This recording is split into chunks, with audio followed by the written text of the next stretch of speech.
À Saint-Malo, il y a beaucoup de bâtiments militaires défensifs, des tours, des bastions, des remparts. Mais cette tour n'en fait pas partie, c'est le Marais Grave de Saint-Servant.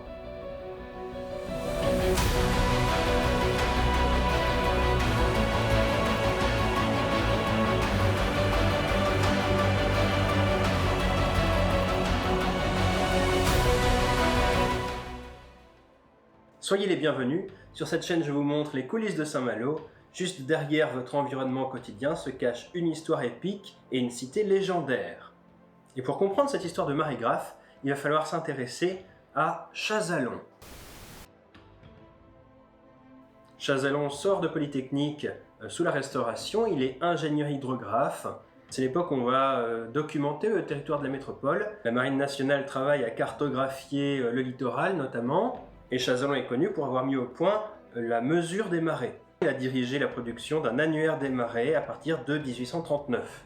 Évidemment, les marins avaient déjà remarqué empiriquement que les marées suivaient un cycle régulier. On avait déjà commencé à enregistrer des mesures. Il va systématiser les mesures, harmoniser la méthode et permettre de comparer les résultats entre eux et ainsi de prédire les futurs mouvements de marée. Je vous en dis pas plus sur les marées puisque on a déjà fait un épisode dessus, il apparaît ici.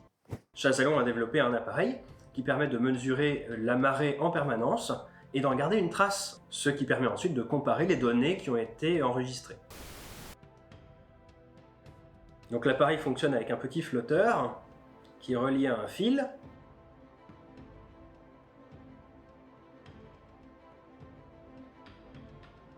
Les mouvements de ce flotteur font bouger un crayon qui laisse une marque sur un cylindre de papier. Ce rouleau de papier est asservi à une horloge, il se déroule donc de manière extrêmement régulière, ce qui permet de faire un enregistrement continu et en temps réel des mouvements de la marée. Cet appareil date de la fin du 19e siècle et il est conservé à Marseille. Le problème, c'est que si on met juste ce flotteur dans l'eau, les conditions météo vont fausser la mesure et les vagues vont le faire bouger n'importe comment. Le projet nécessite donc en amont la construction d'un puits à marée. Déjà, il faut un emplacement protégé qui est peu exposé à la houle. Le puits à marée, c'est donc une tour creuse avec un petit trou en partie basse pour que l'eau puisse monter et descendre à l'intérieur de la tour. Le flotteur monte et descend dans le puits, il est donc protégé du mouvement des vagues. La base de cette tour doit être construite en dessous du zéro des cartes pour ne pas perdre la mesure aux plus basses marées, et elle doit être suffisamment haute pour éviter que l'appareil de mesure ne soit submergé aux très hautes marées. On le voit bien sur ce timelapse de couleur d'Armor, merci à eux. Chazalon a constaté que le marnage n'était pas partout le même, et donc il veut implanter plusieurs de ces appareils dans des endroits où les marées sont d'amplitude très différentes, Brest, Cherbourg et Saint-Servant. Cette tour est mise en service en 1850 et c'est la classe. C'est tellement la classe que les Servanais en font des cartes postales, où la tour Solidor est reléguée à l'arrière-plan. Cette tourelle du Marais Grave de Saint-Servant fonctionnera de cette manière de 1849 jusqu'en 1917. Vous pouvez voir cette tour de granit qui date de la moitié du 19e siècle si vous vous promenez entre Solidor et la cité d'Alette. Comme d'habitude, voilà la carte. Aujourd'hui, c'est le CHUM qui s'occupe de mesurer la marée et d'émettre les prédictions sous forme d'annuaire des marées. Les marégraphes actuels sont beaucoup plus sophistiqués que de simples flotteurs. Ce sont des systèmes radars qui déterminent la hauteur de l'eau en mesurant le temps de retour d'une onde, mais ils ont toujours besoin d'un puits à marée. Aujourd'hui, la tour marégraphe de Saint-Servant est toujours utilisée, mais plus par le CHUM. Il est exploité par l'EDF et les mesures qu'il effectue servent à la régulation du barrage de la Rance. Alors petite séquence bonus parce que je vais pouvoir aller à l'intérieur du marégraphe. En fait, pour préparer la vidéo, j'avais contacté EDF pour savoir si c'était possible d'accéder à l'intérieur. Et puis j'ai fini par avoir contact avec l'équipe de maintenance. Et en fait, ils m'ont dit le marégraphe c'est tout automatique, on n'y va jamais. On y va 2 fois par an pour faire la maintenance et c'est tout quoi.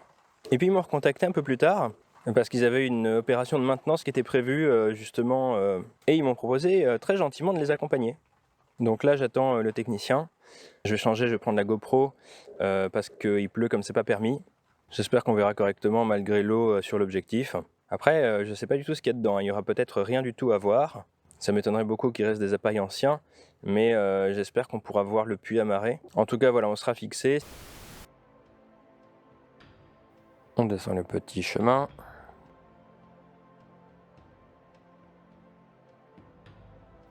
Et voilà le marégraphe. Il est bien protégé par une grille. Et on voit Électricité de France.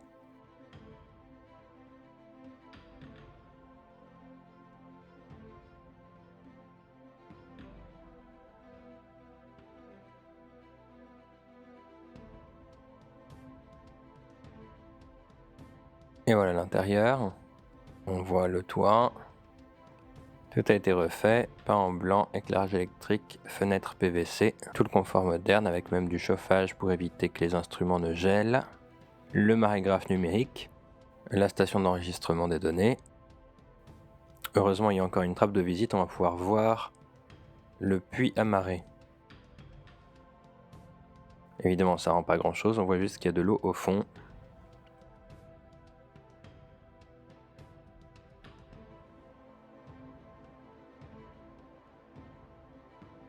Et voilà, donc comme prévu, pas grand chose à voir à l'intérieur. Mais au moins, on a pu voir comment c'était fait.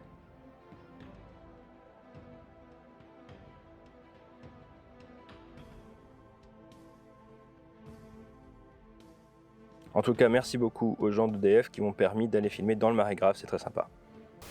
Si vous avez des critiques, des remarques, des requêtes, je les lirai dans les commentaires juste en dessous. Comme d'habitude, abonnez-vous, partagez à vos amis, mettez des pouces bleus. Merci de votre attention et à très bientôt pour la prochaine.